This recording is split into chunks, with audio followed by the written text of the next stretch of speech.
All right, I always like to do this in all of my ads. This is a cold start. As you can see, temperatures indicating cold like it should be.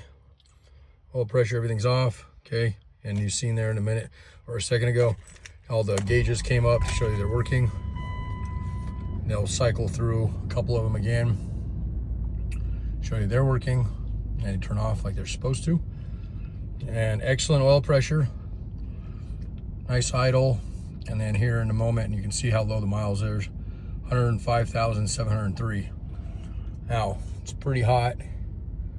Well, it's 72, but out in the sun, it feels, this thing's roasting me. So I'm gonna turn the AC on, which does blow nice, ice cold. All factory inside. Stereo, I'm just gonna, we're gonna back up. I just washed it. And this will give me an opportunity to show you all the gears in it working. And then it's just about out of fuel, so the fuel light popped on a minute ago, but popped back off, so it's kind of on the border. I'll probably run it down real quick. That way you can see it drive on the highway. So I'll give you a little bit of spiel on, you know, who I am and what we do. This is a yard we're in, obviously. And mainly for the last 22 years, I've been doing mainly G parts. Before that, and every once in a while I'll buy something to sell it, but it was kind of a SUV that I was hoping my wife would want to let me sell her newer 4Runner, which I knew was going to be a hard sell, just because I have a payment on that one, and keep this one. I love this one, and it's kind of the rare, well, it is rare. It's a 99. They only did the 5.9s in the Durangos and the Grand Cherokees. Grand Cherokees only got them in 1 year. It was an option.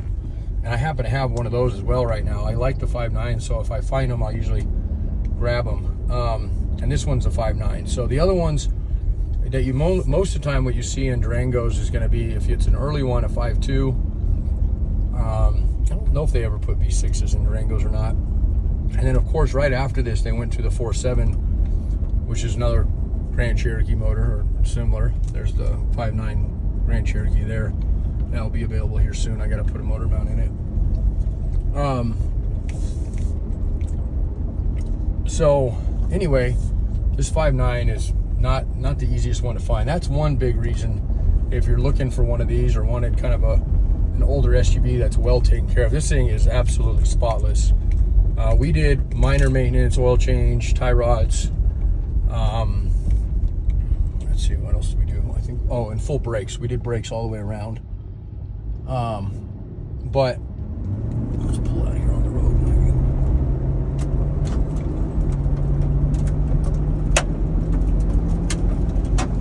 Of course, I just washed this thing, and I'm probably kicking up a little mud from the dirt. So, anyway, you can see So a couple things, like I said, if you're looking at one of these potentially for yourself or for a child or a grandchild, because that's kind of, I mean, these have hit that point where they're, you know, they're still built like an old school SUV. They're robust, they're strong, they're big. They're not gigantic like a Suburban, but they are still a good size.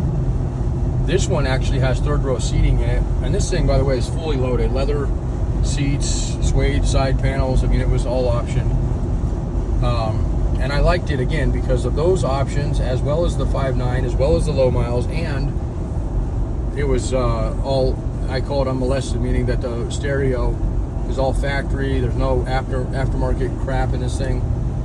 So I like to see them pretty much as stock as I can. And most of the time when you get these old ones, they've been, everybody under the sun is taking a turn. It's like the Village Bicycle.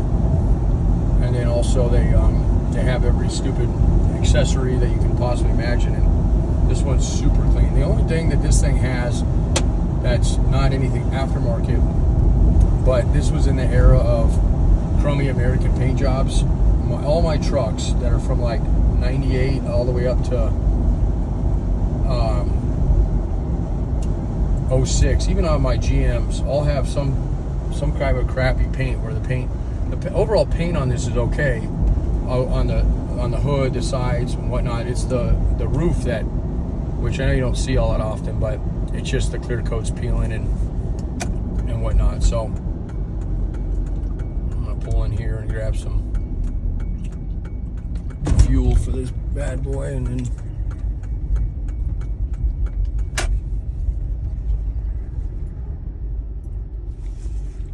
so no noises or anything like that.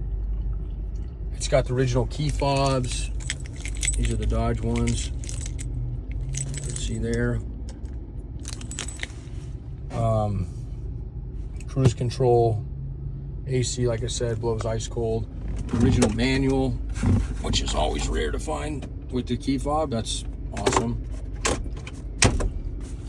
Rear wiper, power outlets, rear defrost. And then it's got this, which I love too. I'm not a huge fan of this era of Durangos or anything Chrysler or GM that has the manual four-wheel drive. This is shift on the fly still, but it is a linkage style, which is what I like, because a lot of times the motors on the outside of those transfer cases go bad, and you just have no backup. You have to literally replace them before you can use your four-wheel drive. This guy, you are the backup, and it is super easy, and it goes right back like it should, nice and smooth, like it should. So, and then what I was going to say earlier, you know, if you're shopping around, I just got to put it in the park. Yep, see, there's the gas light there, so I knew that was close to being.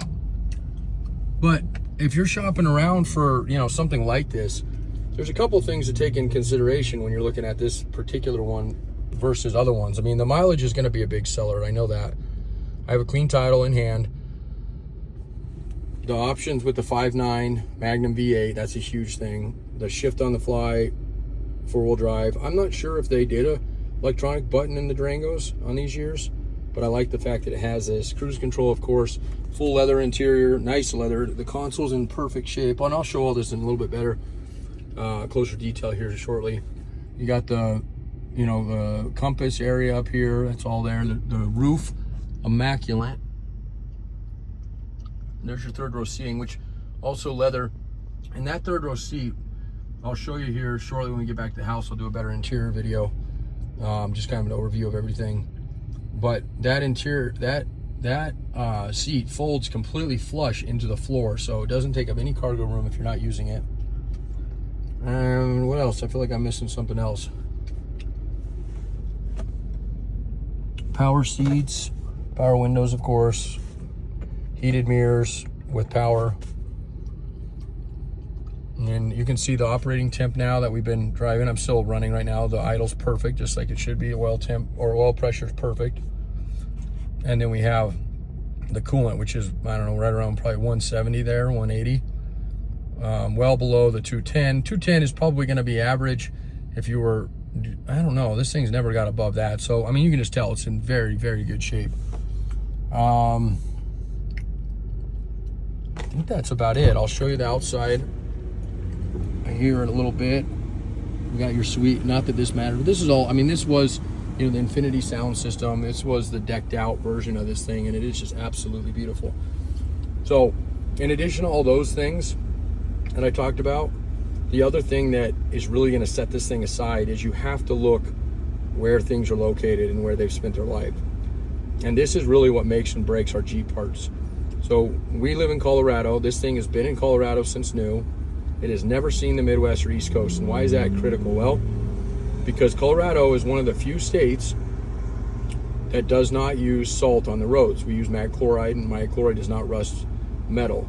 So the underside of this thing is as cherry as everything else on it is. There's not a spot of rust on the frame or anything like that. It is absolutely beautiful. And you really do need to consider that. If you look at these East Coast, Midwest ones, which I haven't really looked out there to see what else is out there, but I would imagine there's probably a handful of similar models. And you know, you can take in consideration that 5.9, you can take in consideration the mileage, all that stuff. But the one thing you cannot overlook is how hard it is to find rust-free vehicles, and then of course with our Jeep parts, rust-free parts. So you know, stereo works good in this thing, sounds excellent, no blown speakers, all original floor mats and whatnot. So Okay, so I'm gonna fill up and then we'll head home. I'll pause it just so you can see the ride home and know that I'm not, you know, showing you something that's not actually, I mean, we've been running it for what, the video's 10 minutes, so we'll have about 20 minutes by the time we get back to the house. All right, so put 10 gallons in it.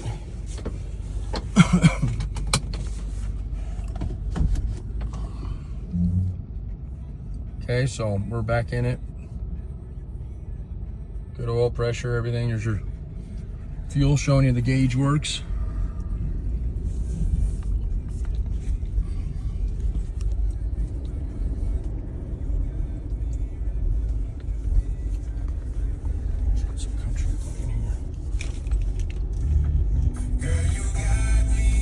Tools like hair counts, pull tests, and published peer-reviewed studies. Plus, it's NSF Contents certified, so you know it's safe and reliable. See results in just 3 to 6 months. Go to Nutrafol.com. Actually, we'll just turn the radio off for a moment here because I'll kind of just cruise down here. I want to show this thing gets up and goes like it's supposed to.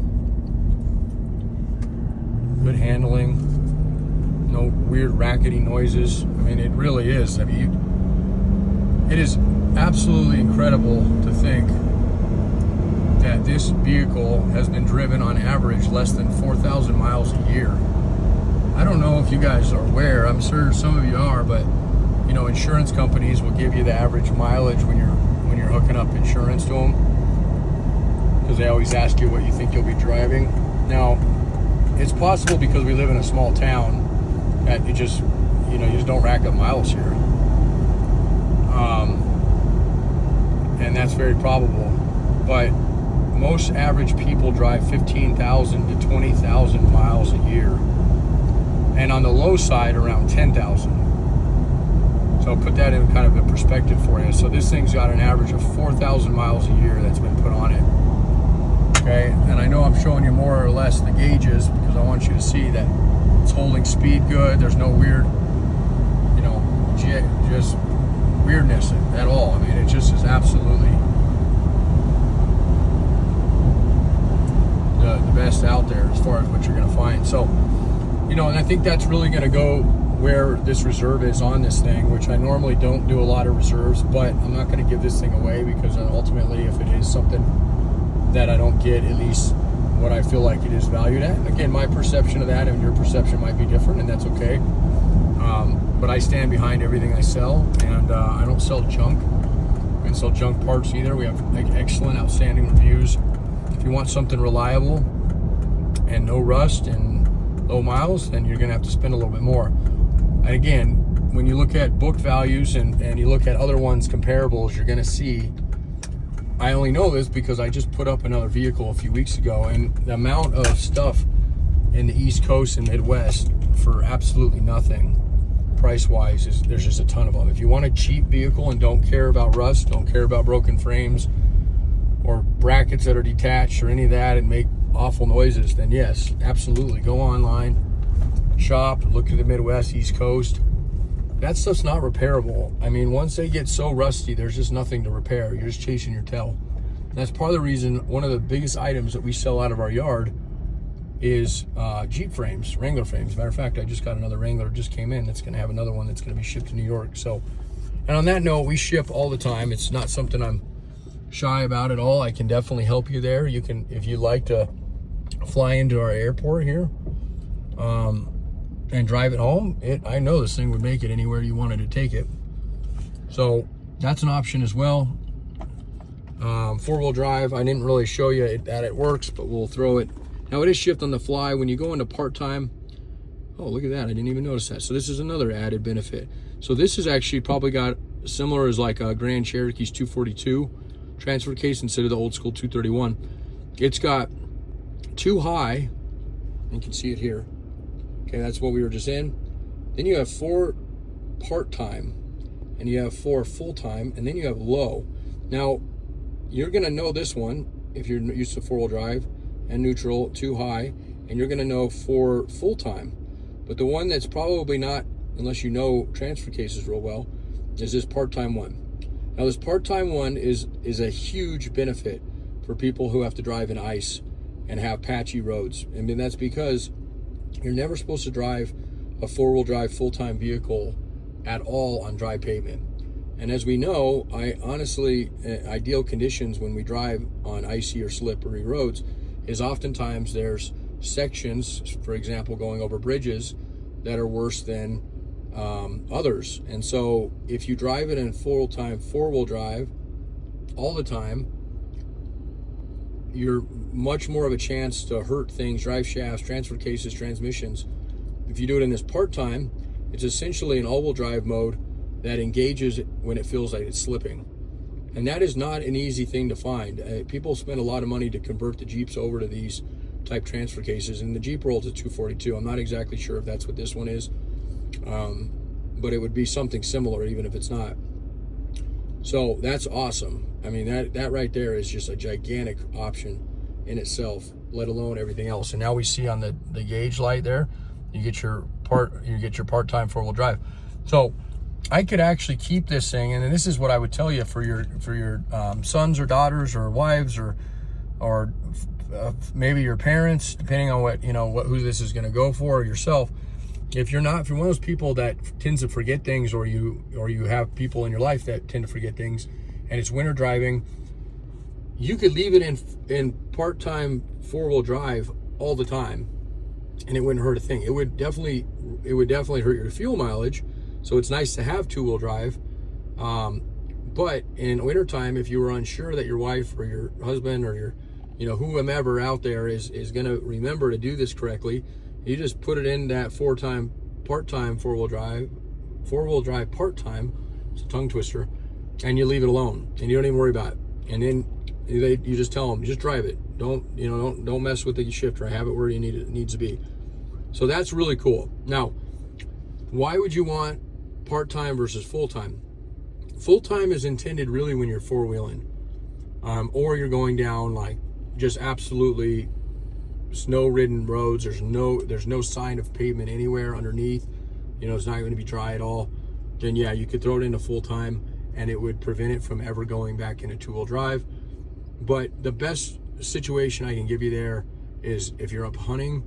And I know that seems like a weird analogy, and a lot of you may not hunt. That's okay. This analogy will work for everybody. Imagine it's a county road, a frontage road. It's a dirt road you live on. You're visiting somebody, okay, and you've gone off a pavement and it's just permanently dirt road now. That is when, if it's slippery that day, most of the time you can still be in two-wheel drive, but it's slippery or you're going up and down, inclines or whatnot. And I'm not talking slow crawls. I'm talking like 30 miles, 40 miles an hour. Then you can go into that full-time four-wheel drive mode, and it's going to be fine, and it's going to be happy in that.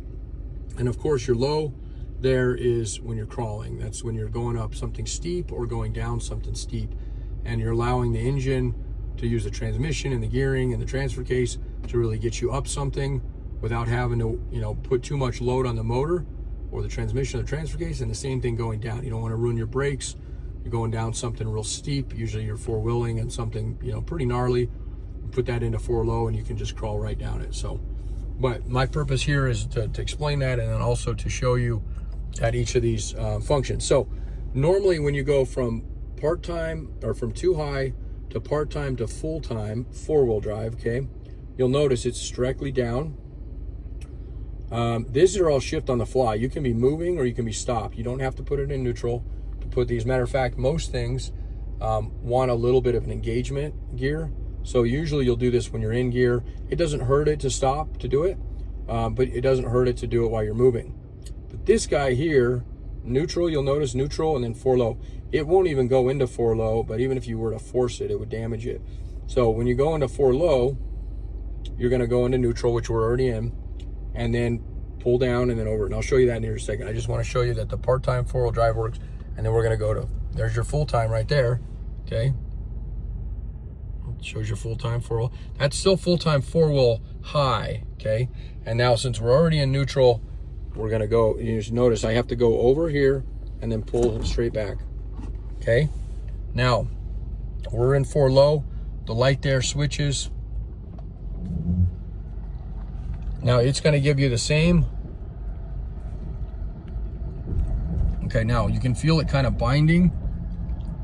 And that's what you want. You want that low range. That's why how you always know if four-wheel drive is working is, especially in low range, there's no grinding.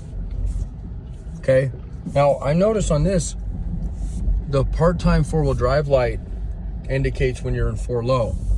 And that might just be the way they are from the factory, that it doesn't actually have a low range light on it. And it's possible. I'll look it up in the manual for you here shortly and just confirm that. Otherwise, it's definitely low because I can feel how torquey it is right now. Okay, and we went forward and backwards. And again, the easiest way if you ever want to test four-wheel drive, see how it's kind of hoppy like that? You cannot do this on dry pavement. It'll hurt your transfer case. But we're in a dirt lot up here, so it's more than fine to check it out on this one and just to show you that it does indeed operate as it should. Notice our temperature has been cool the whole time. We're now been running for 20 minutes and been playing around not only on the highway but with the four-wheel drive. So let's go ahead and put this guy into park here, and I'm just gonna take a quick second. I'll pause the video while I do this just because I want to confirm. I'm not super familiar with the Durangos as far as the lights go, because in the Wrangler world they don't have a lot of lights on them. So hang on with me just for a second here. Okay, so it is an NV 242, and the Jeeps are new process, and the Dodge, it's saying it's an NV, which stands for new venture, which is essentially the same thing as new process. And it is a 242, and that's what gives us that part-time four-wheel drive. So that's cool to see. I wasn't actually looking for that here. And yes, it does. So 4 low.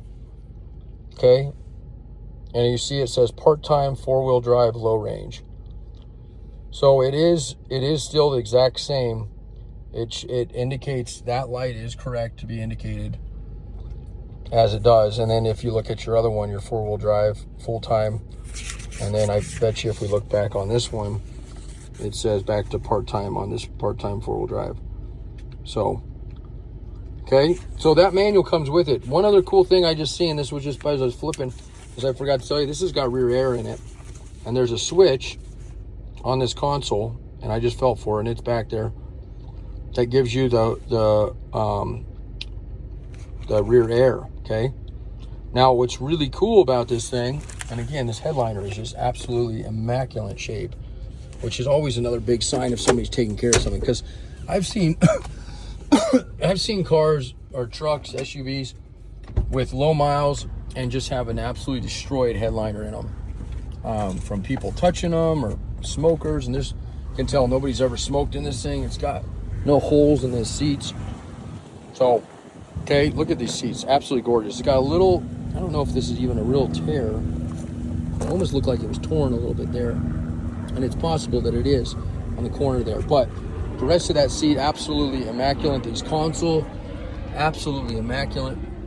There's the gas receipt there. Okay, so you got leather with the suede upright, Dodge emblems, original factory, floor mats. Carpet is beautiful. The suede panels, you can see the Infinity sound system logos there. It's got a 2-inch factory receiver with the Dodge cover. Again, excellent shape. Brand new freaking tires, Michelin tires. I mean, they are, I mean, like I said, what else could you want on this? I don't know. I mean, the only flaw is you got clear coat peeling up there. And if you look at, I'm not kidding, any of these old trucks that are that era, whether it be Chevy or Dodge or whatever, look, see, it just, they didn't, I don't know what they were priming stuff, or who knows. But the thing is gorgeous. It's a beautiful green color. Okay, if you're interested, I do have a set of the running boards, but I don't have the braces for them. So I have the molding for them, and it was off of another one that ironically was green from years ago. That was it was a 5.2, so it was a little brother of this guy. And like I said, if you want them, I'm not going to do anything with them. I've always liked these Durangos. So, and of course I freaking washed it and never got mud on it. So it's got a little mud down there from kicking up on the road, but it's just absolutely beautiful. So if you have any questions, comments, I mean, these videos really do, I feel like, you know, do a lot for these things. It's got an alarm on it, which I know because I actually set it off the other day.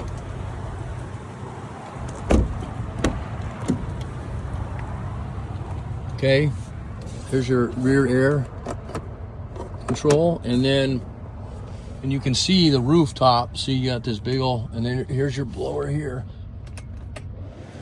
You can hear it kick on there. So that's rear, and this is AC. So look at the AC. You got plenty of, if you got rear passengers back here, you know, I don't know if it blows heat too. I know it blows AC. And then of course you got this third row seat, which I didn't even know it had. A buddy of mine was checking it out and was like, oh man, this has got my wife loves. Because I was for sure I was going to be able to get my wife. The console in the middle folds down for the rear passengers. But I want to show you this guy real quick. I can't remember how so maybe this guy goes up.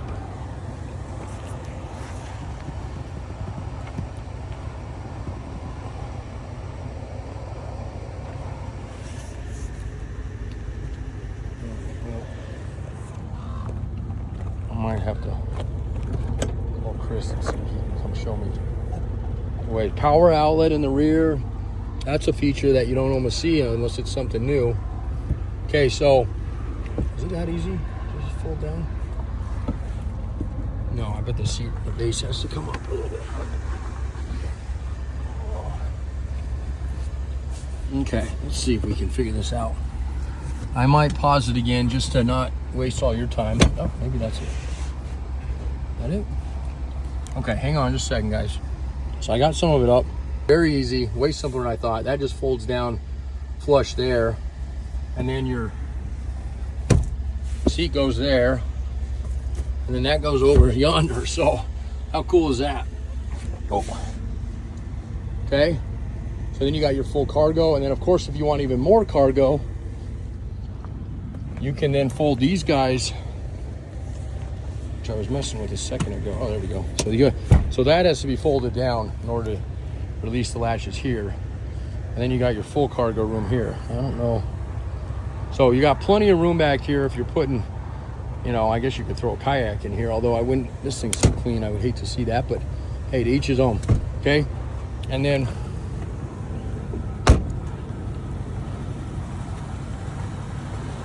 I had it waxed a few weeks ago. So you can see some of the waxing compound on it just to see how clean we could get it, and it's pretty good. When I washed it today, you can see the water stains. I didn't do a very good job. I just rinsed it off because it had a little bit of rain. Whether you get that kind of rain look to it, and just had rained a little bit ago today, so. All right. So I'll get some good photos of everything. And I think that's about it. If there's anything else I missed or you have questions about, just let me know. I'd be happy to take a call. Probably the easiest way is just call our shop. I got a little bit of, I've been in and out of it. Just call the shop, but you're more welcome to call the cell too. So shop phone is 303-666-9020. And my cell is 970-208-7610. And yeah, good luck. I'll get this thing out of 4-wheel drive here. Yeah, so now we're about 210 there, idling with AC full tilt. So we'll turn this guy off here, turn that guy, and now we've been running it for about 30 minutes, which is exactly where everything should be. Then we'll put it back. You got to be in neutral to pull it out of 4 low. So back over, up, and then you see the full-time 4-wheel drive, part-time, and then 2-wheel, and then it's off. And that's a door ajar light, and I have the door open right now. Okay, so I'll get some good photos of everything, and look forward to seeing how she does. Thanks. Take care. Bye.